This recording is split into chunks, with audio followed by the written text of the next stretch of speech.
The rain hammered against the windshield of the old Ford pickup with the intensity of bullets against armor. Samuel Mackenzie squinted through the downpour, his weathered hands gripping the steering wheel as he navigated the winding dirt road that led back to his ranch. At 62, Sam had seen his share of storms, but this one felt different somehow. Angrier, more personal. The radio crackled with static and fragments of weather warnings.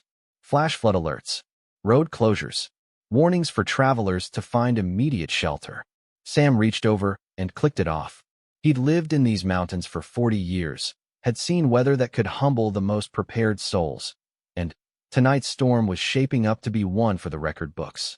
Thunder rolled across the valley like the hoofbeats of some mythical cavalry, and lightning split the sky in jagged veins of white-hot electricity.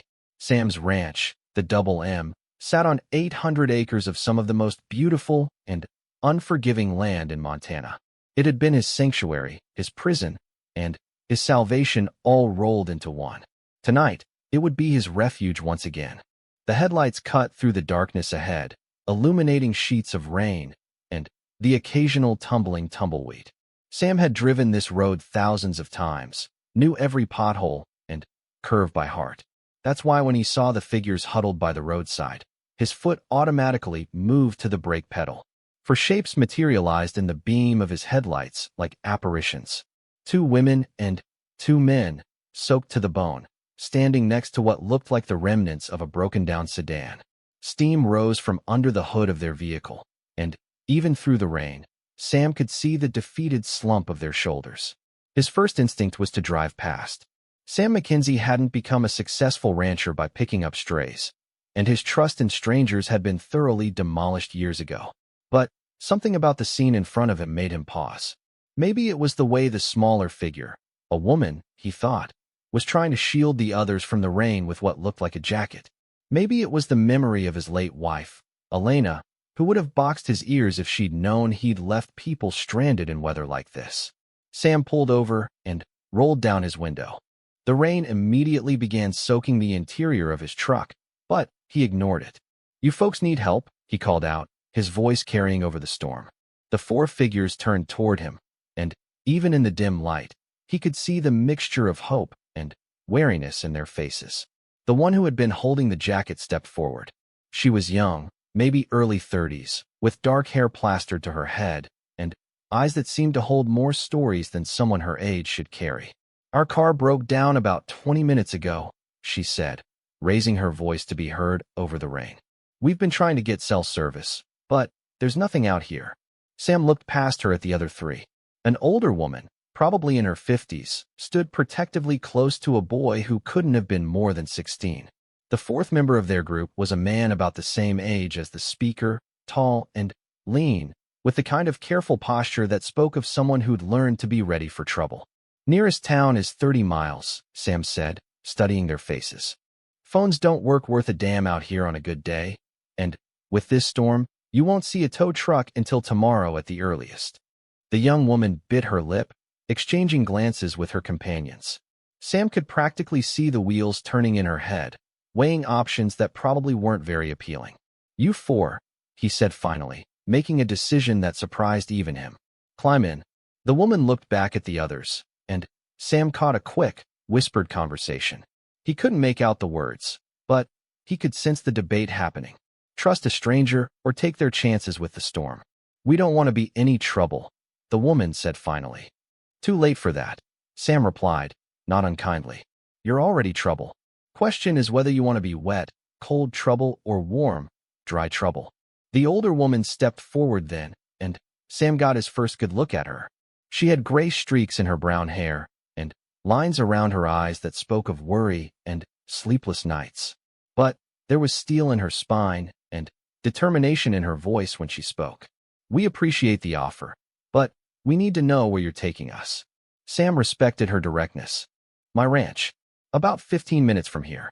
You can wait out the storm, use the phone if the lines are still up, and figure out what to do about your car in the morning." The tall man spoke for the first time. "What's in it for you?" There was suspicion in his tone, and Sam understood it. People didn't just help strangers anymore, not without wanting something in return. But Sam found he didn't have a good answer for the question. What was in it for him? Nothing but the memory of his wife's voice in his head, telling him to do the right thing. Nothing, he said honestly. Just being neighborly. The four strangers looked at each other again, and Sam could see the moment when survival instinct won out over caution. The young woman opened the passenger door and climbed in, followed by the boy, the older woman, and, finally, the tall man, who kept his eyes on Sam even as he settled into the cramped back seat. "I'm Sam Mackenzie," Sam said as he put the truck in gear and pulled back onto the road. "Maria Santos," the young woman said. "This is Carmen, my aunt. The young man is David, and that's Jake." Sam nodded, noting that she hadn't given last names for the boy or the tall man. Interesting. But he'd learned long ago not to pry into other people's business unless they volunteered the information. The truck's heater worked overtime to combat the chill from 4 sets of soaked clothes, and soon the windows began to fog up. Sam cracked his window slightly to let in some fresh air, ignoring the spray of rain that came with it. "How far to your ranch?" Carmen asked. Up close, Sam could hear the slight accent in her voice, something that spoke of places warmer and more colorful than the Montana mountains. "Not far now," Sam said, turning off the main road onto the private drive that led to his property. The truck bounced over ruts made deeper by the rain, and Sam found himself apologizing for the rough ride. "We're grateful for any ride," Maria said. "We were starting to think we might have to spend the night in the car." "That would have been a mistake," Sam said grimly. "Temperature's supposed to drop another 20 degrees before morning. Car like that, with no heat, you folks could have been in serious trouble." In the rearview mirror, Sam caught Jake's eyes studying him with an intensity that made him slightly uncomfortable. The man looked like someone who'd learned to read people quickly and accurately, probably out of necessity. Sam wondered what story had brought these four together and what had put that particular brand of wariness in their eyes. The ranch house came into view through the rain, and Sam felt the familiar surge of pride he always experienced when he saw his home. It wasn't fancy, but it was solid, a 2-story farmhouse with a wraparound porch and enough room to house a family twice the size of the one he'd raised there. "It's beautiful," Maria said softly, and Sam caught the note of longing in her voice. "Been in my family for 40 years, Sam said, pulling up to the front porch.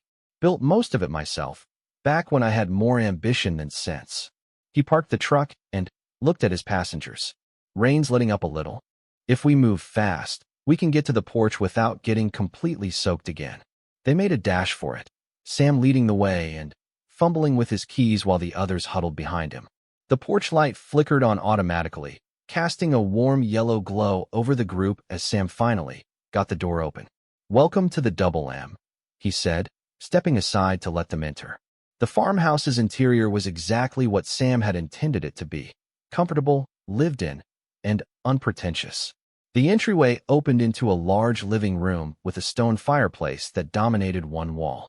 Comfortable furniture, worn but well-maintained, was arranged to take advantage of the view through large windows that looked out over the valley. "This is incredible," David spoke for the first time, his young voice filled with wonder. "It's like something from a movie." Sam found himself smiling at the boy's enthusiasm. "It's home. You folks need to get out of those wet clothes before you catch pneumonia.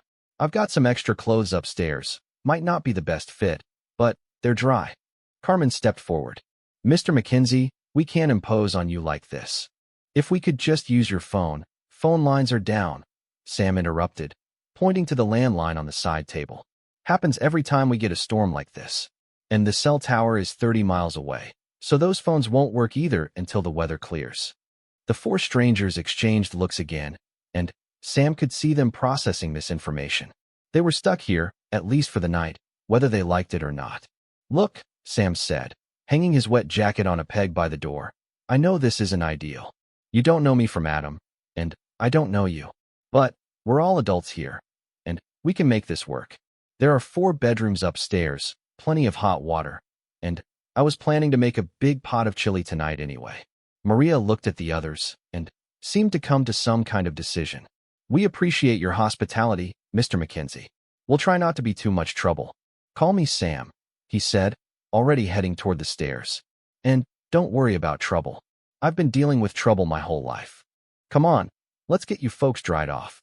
As Sam led his unexpected guests upstairs, he found himself wondering what Elena would have thought of this situation. She'd always been the one to take in strays, hurt animals, lost travelers, anyone who needed help. After she died, Sam had closed those doors, had built walls around himself and his property. But tonight, something about these four strangers had made him remember what it felt like to open his home to people who needed it. He showed them to the guest rooms, distributed dry clothes from his own closet, and some things that had belonged to Elena, and told them where to find towels and toiletries. As he headed back downstairs to start dinner, Sam caught a glimpse of himself in the hallway mirror and was surprised by what he saw. For the first time in years, he didn't look quite so alone. In the kitchen, Sam began assembling ingredients for his chili, a recipe he perfected over decades of cooking for ranch hands and family gatherings. As he worked, he could hear the murmur of voices from upstairs, his guests talking among themselves in tones too low for him to make out the words. The storm continued to rage outside, but inside the farmhouse, warmth and light pushed back against the darkness. Sam found himself humming while he cooked, something he hadn't done since Elena's passing. Whatever story these four strangers carried with them, whatever had brought them to his doorstep on this wild night, he was beginning to think that maybe their arrival wasn't entirely coincidental. Maybe, sometimes, the universe had a way of bringing people together when they needed each other most. And maybe, just maybe, he needed these unexpected guests as much as they needed him. The aroma of chili and cornbread filled the farmhouse kitchen as Sam stirred the pot on his old gas stove. Through the window above the sink, he could see the storm still raging, though it had settled into a steady rhythm rather than the violent assault it had been earlier. Lightning flickered in the distance, illuminating the rain-soaked pastures where his cattle had taken shelter in the barn. Footsteps on the wooden stairs announced the return of his guests. Sam turned to see Maria descending first, her dark hair now dry and pulled back in a ponytail. She wore one of Elena's old sweaters, a soft blue cardigan that hung a little loose on her smaller frame, but somehow looked right on her. Behind her came Carmen, dressed in some of Elena's more practical clothes, jeans, and a flannel shirt that fit her perfectly, as if they'd been made for her. That shower was heaven, Maria said with a grateful smile. I can't remember the last time hot water felt so good. David appeared next, swimming in one of Sam's old work shirts, but looking considerably more cheerful than he had when he'd arrived. The boy had an open face and curious eyes that darted around the kitchen, taking in every detail from the cast-iron pans hanging on the wall to the collection of ceramic roosters that Elena had been so fond of. Jake was the last to come down, and Sam noticed that even in dry clothes, a pair of Sam's jeans, and a plain gray t-shirt, the man maintained an alertness that suggested he was always ready for trouble. His hair was now visible without the rain plastering it down, revealing sandy brown strands and sharp features that might have been handsome if they weren't set in such careful lines. Something smells incredible, Carmen said, moving toward the stove. Can I help with anything? Sam was about to decline automatically. He'd been cooking for himself for years and had developed his own rhythm. But something about the hopeful look in her eyes made him reconsider. Cornbread's in the oven, he said. Should be done in about 10 minutes. There's butter and honey on the counter if you want to set the table. Carmen nodded and began moving around the kitchen with an efficiency that spoke of years of cooking for others. She found plates in the first cabinet she checked, silverware in the second drawer she opened. It was as if she had some kind of instinct for the way a kitchen should be organized. You're good at that, Sam observed. Carmen smiled, the first genuine smile he'd seen from any of them. I've been cooking since I was 12. My mother died young, and somebody had to feed the family. There was a story there, Sam realized, but he didn't pry. Instead, he watched as Maria joined her aunt at the table, setting out napkins and glasses with the same natural ease. David hovered nearby, clearly wanting to help but unsure what to do. David, you want to get some ice water for everyone? Sam suggested. Pitchers in the refrigerator. The boy nodded eagerly and busied himself with the task. That left Jake standing somewhat awkwardly by the kitchen island, his hands shoved deep in the pockets of Sam's jeans. You can sit if you want, Sam said. Won't hurt my feelings if you're not much for kitchen work. Jake's mouth twitched in what might have been the beginning of a smile. I'm better with engines than cooking. Your truck sounds like it needs a tune-up, by the way. Sam raised an eyebrow. Mechanic, among other things. Jake moved to the window and looked out at the storm. How long do these usually last? Depends. Could blow over by morning, could go on for days. Sam stirred the chili one more time and then turned off the heat. Weather out here has a mind of its own. The timer on the oven chimed, and Carmen moved to pull out the cornbread without being asked. The golden loaf filled the kitchen with an even richer aroma, and Sam found himself remembering Sunday dinners when the house had been full of voices and laughter. This looks perfect, Carmen said, setting the cornbread on a cooling rack. Your wife must have taught you well. Sam felt the familiar tightness in his chest that always came when someone mentioned Elena. She tried. I was a stubborn student. Maria asked gently. She passed away 3 years ago. The words came out easier than they usually did. Maybe it was having strangers in his kitchen, people who didn't know his grief intimately enough to treat him with the careful sympathy that made him feel like glass about to shatter. I'm sorry, Maria said, and there was genuine warmth in her voice. She had good taste in furniture and clothes. Sam looked around the kitchen, seeing it momentarily through their eyes. Elena's touches were everywhere. The cheerful yellow curtains, the herb garden visible through the window, the collection of coffee mugs from places they'd visited together. She made this place a home, he said simply. It still is, David said quietly, and when Sam looked at the boy, he saw something older and sadder in his young face than should have been there. They gathered around the table, an oddly domestic scene considering that 12 hours ago, none of them had known the others existed. Sam ladled chili into bowls while Carmen sliced the cornbread, and Maria poured water. The conversation was limited to requests to pass the salt or compliments on the food, but Sam found the quiet companionable rather than awkward. It was David who broke the comfortable silence. Mr. Mackenzie, Sam, how long have you lived here? 40 years come next spring, Sam said, buttering a piece of cornbread. Bought the land when I was 22. Didn't know the first thing about ranching. Thought I was buying myself a piece of paradise. And did you? Maria asked. Sam considered the question. Some days. Others, it felt more like I'd bought myself a very expensive way to work myself to death. He took a sip of water. But, yeah, most days it was paradise. Still is, I suppose. What made you choose this place? Carmen asked. It's so isolated. That was part of the appeal, Sam admitted. I grew up in Chicago, couldn't breathe in all that concrete and noise. When I saw this valley for the first time, I knew I'd found where I belonged. He looked around the table at his guests. What about you folks? Where are you headed? The question seemed to create a sudden tension in the room. Maria and Carmen exchanged glances, while Jake's attention focused intently on his chili. David looked between the adults as if seeking guidance. We're relocating, Maria said finally. Starting fresh somewhere new. It was clearly a prepared answer, designed to satisfy curiosity without revealing too much. Sam had spent enough time around people with secrets to recognize evasion when he heard it, but he also knew better than to push. Good time for a fresh start, he said neutrally. Spring's coming, new possibilities, and all that. What about you? Jake asked suddenly. Ever think about starting fresh somewhere else? Sam was surprised by the directness of the question. Used to, especially right after Elena died. Thought about selling the ranch, moving somewhere warmer, maybe buying a little house by the ocean. What stopped you? Maria asked. Sam set down his spoon and looked around the kitchen again. Fear, mostly. This place is all I know. Elena and I built our whole life here.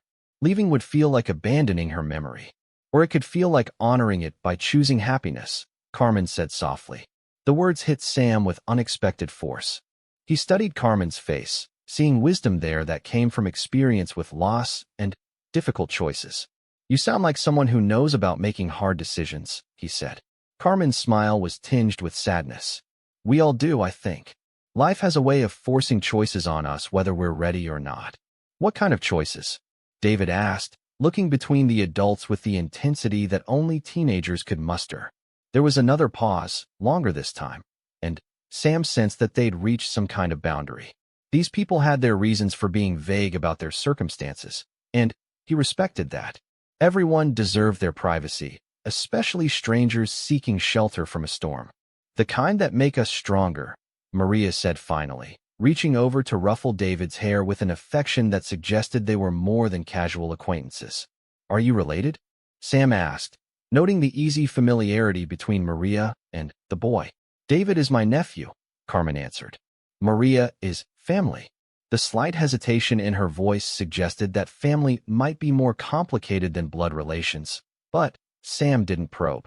He'd learned long ago that families came in all shapes and sizes, and the bonds that mattered most weren't always the ones recognized by law or society. Thunder rumbled overhead, reminding them all of the storm that had brought them together. Sam stood and moved to the window, looking out at the rain that showed no signs of stopping. Looks like you folks will be here for the night, he said. I've got plenty of room, and the guest rooms are all set up. We can figure out what to do about your car in the morning. We don't want to impose, Jake said, but there was resignation in his voice. They all knew they didn't have much choice in the matter. No imposition, Sam said firmly. It's been nice having people in the house again. And it was true, he realized with some surprise. For the first time since Elena's death, the farmhouse felt alive again. There was energy in the rooms, voices in the hallways, the simple pleasure of cooking for more than one person. Can I ask you something? David said suddenly. Sam nodded. Do you ever get lonely out here? I mean really lonely. The question caught Sam off guard with its directness and maturity. He looked at the boy's earnest face and found he wanted to give an honest answer. Every day, he said simply. But there's a difference between being alone and being lonely. I chose to be alone. Lonely just kind of happened. But you let us in, Maria pointed out. Tonight, you chose not to be alone. Sam considered this, feeling something shift inside his chest like a door creaking open after years of being locked tight. Maybe I did, he admitted. Carmen stood and began clearing the table, despite Sam's protests. Let us help, she said. It's the least we can do. Soon they had an efficient assembly line going, with David scraping plates, Maria rinsing, Carmen washing, and Jake drying. Sam found himself relegated to putting things away, which gave him the opportunity to watch his guests work together. There was an easy rhythm between them, a familiarity that spoke of shared experiences and mutual trust. Whatever had brought them together, whatever they were running from or toward, they clearly cared about each other. You folks travel together often? Sam asked as he put away the last of the plates. We're learning as we go, Maria said, which wasn't really an answer but was offered with such a warm smile that Sam didn't mind. Jake hung up the dish towel and turned to Sam. Is there somewhere we can do laundry? Our clothes are pretty wet, and we don't have much else with us. Laundry room's off the kitchen, Sam said, pointing to a door near the back entrance. Washer and dryer are both working. Help yourselves to whatever you need. As Jake gathered their wet clothes and Carmen started a load of laundry, Sam found himself alone in the living room with Maria and David. The boy had discovered Sam's collection of books and was examining the shelves with obvious interest. You have a lot of books about ranching, David observed. Man's got to know his business, Sam said. Though I learned more from experience and mistakes than I ever did from books. What's it like? David asked. Working with animals, I mean. Taking care of something that depends on you. There was something wistful in the boy's voice that made Sam look at him more closely. David had the kind of thin frame that suggested he hadn't always had regular meals, and there was a hunger in his eyes that had nothing to do with food. It's hard work, Sam said honestly. Animals don't care if you're tired or sick or just don't feel like getting up before dawn. They need what they need when they need it. But it's rewarding? Maria asked, settling into one of the armchairs near the fireplace. Most days, there's something satisfying about seeing healthy cattle grazing in your pastures, knowing you've created something that sustains itself and provides for others. Sam moved to the fireplace and began building a fire. Elena used to say that ranching was the closest thing to playing God that regular people could do. You're responsible for life, for death, for the circle that keeps everything moving. The fire caught and began to crackle, casting dancing shadows on the walls. David moved closer to the warmth, his young face thoughtful in the firelight. Do you think animals know when someone cares about them? He asked. Absolutely, Sam said without hesitation. Animals can sense things about people that other humans miss. They know who to trust and who to avoid. What do your animals think of strangers? Jake asked, returning from the laundry room with Carmen close behind. Sam smiled. Guess we'll find out in the morning. My cattle are pretty calm, but I've got a horse who thinks he's the welcoming committee for anyone who visits. His name's Ranger, and he's got opinions about everything. I'd like to meet him, David said with the first real enthusiasm Sam had heard from him. I'll introduce you tomorrow, if the weather clears up enough. Carmen settled onto the couch and looked around the room with obvious appreciation. This is a beautiful home, Sam. You and your wife built something special here. She was the one with the eye for making things beautiful, Sam said, settling into his own chair. I just provided the muscle and the stubbornness. Stubbornness has its place, Maria said with a laugh. Sometimes it's the only thing that gets us through. There was something in her tone that suggested she knew about stubbornness from personal experience. Sam found himself wondering again about their story, about what circumstances had brought these four people together and put them on a road that led to his ranch on this particular stormy night. But as he sat in his living room, watching the fire burn and listening to the comfortable murmur of conversation, Sam decided that some mysteries were worth preserving. For now, it was enough to have voices in his house again, to feel useful and needed in a way he hadn't experienced in years. Outside, the storm continued to rage, but inside the farmhouse, something was beginning to heal that Sam hadn't even realized was broken. Tomorrow would bring questions and decisions and the need to help his guests figure out their next steps. But tonight, they were simply people sharing warmth and shelter and the unexpected gift of each other's company. And for the first time in 3 years, Sam Mackenzie fell asleep to the sound of other people breathing in his house, and found that the loneliness that had been his constant companion felt a little less heavy than it had the night before. Dawn broke clear and brilliant over the Montana Valley, the storm having blown itself out sometime during the night. Sam woke to sunlight streaming through his bedroom window and the unfamiliar but welcome sounds of other people moving around his house. For a moment, he lay still, listening to the soft murmur of voices from downstairs and trying to remember the last time he'd awakened to anything other than silence. The digital clock on his nightstand read 6:30, which meant he'd slept later than he had in years. Usually, he was up by 5, driven by decades of habit and the demands of ranch life. But the presence of guests had apparently allowed him to rest more deeply than he'd managed since Elena's death. Sam dressed quickly in his usual uniform of jeans, boots, and a flannel shirt, then headed downstairs to find his kitchen transformed. Carmen stood at the stove, expertly flipping what looked like pancakes, while the rich aroma of coffee filled the air. Maria was setting the table with Elena's good china, and David was nowhere to be seen, though Sam could hear voices from the back porch. You didn't have to do all this, Sam said, though he had to admit the sight of breakfast being prepared in his kitchen brought back memories that were more sweet than painful. It's the least we could do, Carmen said, glancing back at him with a smile. Besides, I like to cook, and it's been a while since I've had a real kitchen to work in. Sam poured himself coffee from the pot, noting that it was stronger and more flavorful than his usual attempts, and moved to the window. Through the glass, he could see David and Jake standing by the coral fence, looking out at the pastures where Sam's cattle grazed in the morning sun. The boy was gesturing animatedly, and even from a distance, Sam could see the wonder on his face. He's never seen anything like this, Maria said, following Sam's gaze. We've been living in cities for a long time. This is all new to him. And to you? Sam asked. Maria was quiet for a moment, her hands stilling on the silverware she'd been arranging. I grew up on a farm, she said finally, in California. But that was a long time ago.